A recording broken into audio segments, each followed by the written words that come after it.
வயநாட்டில் நிலச்சரிவு ஏற்பட்ட நள்ளிரவில் கேரள அரசு பேருந்தும் போக்குவரத்து ஊழியர்களும் அங்கிருந்த மக்களை பாதுகாப்பதற்காக கொட்டும் பெருமழையிலும் உயிரை பணயம் வைத்து போராடியுள்ளனர்.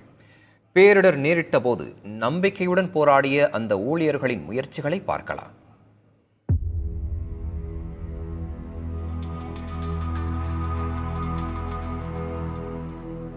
வயநாட்டில் கல்பேட்டா என்ற சிறு நகரில் உள்ள இந்த கேரள அரசின் பணிமனையில் இருந்துதான் மேப்பாடி சூரல்மலை வழியே முண்டக்கைக்கு தினமும் இயக்கப்படுகிறது இந்த பேருந்து. கல்பேட்டாவில் இரவு 8:30 மணிக்கு புறப்படுகிறது. இரவு 9:45க்கு முண்டக்கையை அடைகிறது. நடத்துனர் முகமது குன்னியும் ஓட்டுநர் சஜித்தும் இரவில் பேருந்துடன் முண்டக்கையிலேயே தங்கிவிட்டு மறுநாள் காலை 6 மணிக்கு சேவையை தொடர்வார்கள்.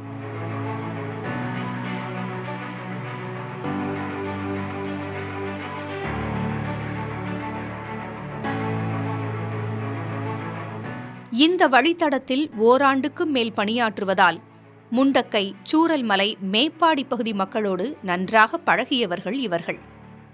അവര് വളരെ വളരെ നല്ല സ്വഭാവമുള്ള ആളുകളാണ്. കാരണം നമ്മുടെ ഒരു അച്ഛനെ പോലെ അല്ലെങ്കിൽ ബ്രദറിനെ പോലെയൊക്കെ പെരുമാറുന്ന ആളുകളാണ് അവിടെ ഉള്ളത്. നമ്മോട് എപ്പോഴും ചിരിക്കും, അതുപോലെ വർത്തമാനങ്ങളെല്ലാം പറയും, തമാശ പറയും. ഇതെല്ലാം ചെയ്യുന്ന ആളുകളാണ് അവിടെ ഉണ്ടായിരുന്നത്. മറ്റു റൂട്ടുകളിൽ പല റൂട്ടുകളിലും നമ്മൾ ജോലി ചെയ്തിട്ടുണ്ടെങ്കിലും ആ മുണ്ടക്കൈ ഭാഗത്തുള്ള ആളുകൾ ഒരു പ്രത്യേക ഒരു നല്ല ഒരു സ്വഭാവമുള്ള ആളുകളായിരുന്നു. வழக்கமான இந்த பணி பட்டியலின்படிதான் அன்றைக்கும் புறப்பட்டார்கள் முகமதுவும் சஜித்தும். ஆனால் முற்றிலும் வழக்கத்திற்கு மாறான விஷயங்களை சந்தித்தனர். இரவில் வழக்கமாக நிறுத்தப்படும் மலைமுகட்டில் பேருந்தை நிறுத்திய ஓட்டுநரும் நடத்துனரும் பேருந்திலேயே தூங்கியுள்ளனர். அதிகாலை 2 மணிக்கு இடி மின்னலோடு பொழிந்த மழையால் கண்விழித்த நடத்துனருக்கு கீழே இறங்கி பார்த்தபோதுதான் நிலைமை புரிந்துள்ளது.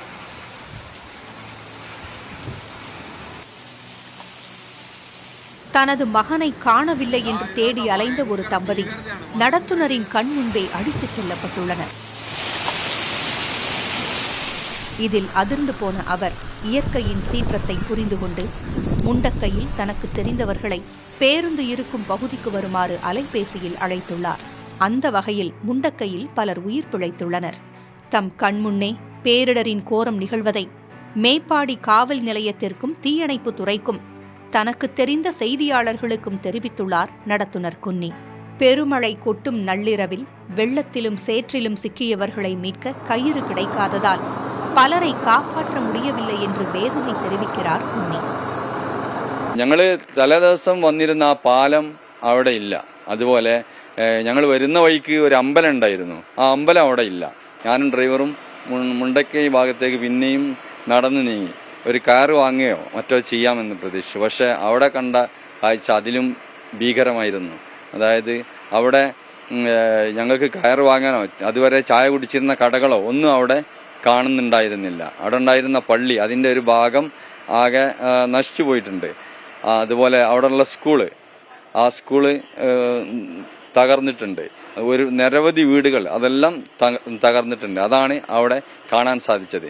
അങ്ങനെ ഈ ഇവിടെ കിടക്കുന്ന ആളെ ഈ പുഴയിൽ ഞങ്ങൾ കണ്ട അദ്ദേഹത്തെ ഉടൻ തന്നെ റെസ്ക്യൂ പ്രവർത്തകർ വന്ന് അദ്ദേഹത്തെ സംരക്ഷിച്ച് കൊണ്ടുപോവുകയാണ് ചെയ്തത്. കാരണം അതിൻ്റെ ഇടയ്ക്ക് തന്നെ ഞാൻ ആ ലൊക്കേഷനിലെല്ലാം അവരോട് റെസ്ക്യൂ പ്രവർത്തകരോട് പറഞ്ഞു കൊടുത്തിരുന്നു. மிகப்பெரிய பாறைகள் அடுத்தடுத்து உருண்டு வந்ததில் முண்டக்கை ஊரே அழிவதை கண்முன்னே பார்த்துள்ளனர் நடத்துனரும் ஓட்டுநரும்.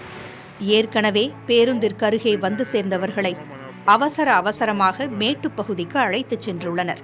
முண்டக்கையில் தாம் பார்த்த இயற்கையின் கோர தாண்டவத்தை கல்பேட்டா பணிமனைக்கும் தெரிவித்துள்ளார். முண்டக்கை பாலம் அடித்துச் செல்லப்பட்டது நடத்துனர் குன்னி சொல்லிதான் வயநாடு மாவட்ட நிர்வாகத்திற்கே தெரிய வந்துள்ளது. എനിക്കൊന്നും തോന്നിയില്ല. കാരണം എന്ന് പറഞ്ഞാൽ എനിക്ക് അതിന്റെ സീരിയസ്നെസ് അറിയില്ലായിരുന്നു.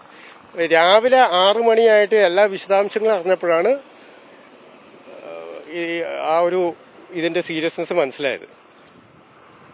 കണ്ടക്ടറെ സംബന്ധിച്ച് പുള്ളിക്കൊന്നും വയ്യ. കാരണം സ്ഥിരമായിട്ട് കാണുന്ന യാത്രക്കാരാണ്,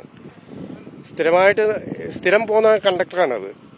അപ്പോൾ ആ യാത്രക്കാരുടെ പലരും അവസാന ജേണിയിലുള്ള യാത്രക്കാര് പലരും രാവിലെ ആകുമ്പോഴേക്കില്ല.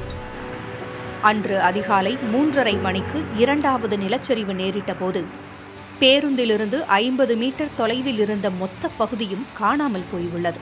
வந்து சேர்ந்த முண்டக்கை மக்கள் 100க்கும் அதிகமானோருடன் பேருந்தை உயரமான பகுதிக்கு ஓட்டிச் சென்றுள்ளனர். மறுநாள் வெளிச்சம் வந்த பிறகு ஊரே இல்லாத இடத்தை பார்த்து அதிர்ந்து போயுள்ளனர் நடத்துனரும் ஓட்டுநரும்.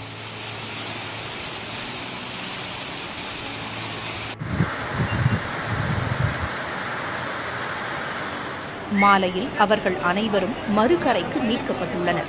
நடத்துனர் குன்னியும் ஓட்டுநர் சஜித்தும் கூறிய தகவலின்படி தீட்டிய வரைபடத்தின் மூலம் பயணித்த மீட்புக் குழுவினர் அதன்படியே பயணித்துச் சென்று 200க்கும் அதிகமான மக்களை காப்பாற்றியுள்ளனர். கடினமான சூழலில் அரசு ஊழியர்கள் எப்படி மக்களோடு மக்களாக நிற்க வேண்டும் என்பதற்கு எடுத்துக்காட்டுகளாக விளங்குகிறார்கள் கேரள அரசு போக்குவரத்து கழக ஓட்டுநர் நடத்துனர்கள். புதிய தலைமுறைக்காக ஒளிப்பதிவாளர் சிவராஜுடன் செய்தியாளர் பாலவெற்றிவேல், நவநீத கிருஷ்ணன்.